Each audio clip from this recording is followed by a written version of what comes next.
Good evening. Last month I shared our consistent declines in reading proficiency rates according to the 2023 milestone data. Just in case you forgot, we declined in every single category for reading. Should have our board questioning why. Why is our district declining in reading when our neighboring districts who have faced COVID and chronic absenteeism, like us, are improving steadily? Those are not excuses. Consistency is the key to success, but all I'm seeing around this county is inconsistency.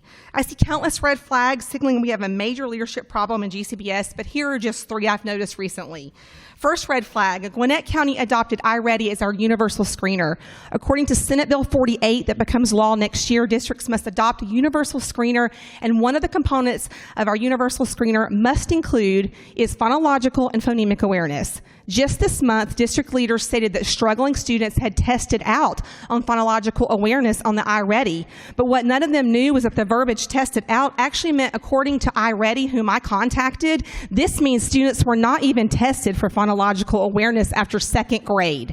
Yes, you heard me right. We have a universal screener that doesn't even assess students for the very things that SB 48 requires so that we can flag struggling readers. So we are consistently not identifying struggling readers after second grade in GCPS due to our adoption of an expensive and faulty screener that has already landed a school district in Washington State with a major lawsuit where the parent won. Second red flag, students are given a random assortment of interventions once they are screened by the iReady. Now remember, iReady isn't screening any kid in GCPS for phonological awareness after the second grade. If a student scores in the 0 to 10th percentile on the iReady, they are given a structured literacy intervention, yay. But if they score higher than 10%, they are given balanced literacy. You heard that right. A student is given an intervention not based on need, but based on an arbitrary percentage that the leaders of GCPS have determined means you don't need evidence-based instruction.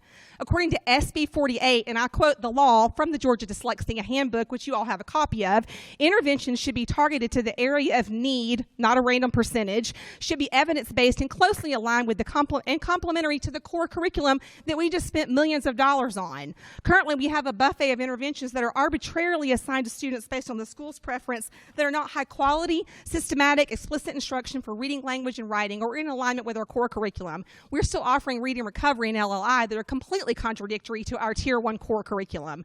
Third red flag, we have a major turnover of teachers and administrators. This means as we invest in their training, they're leaving and our students are not reaping the benefits of our highly trained staff. Students are the casualties of turnover because they are constantly receiving interventions from novice learners rather than highly trained and experienced interventions. These actions are tantamount to denying our students the right to read and become the future leaders of Gwinnett. Who is going to hold our leadership accountable? Thank you. Thank you.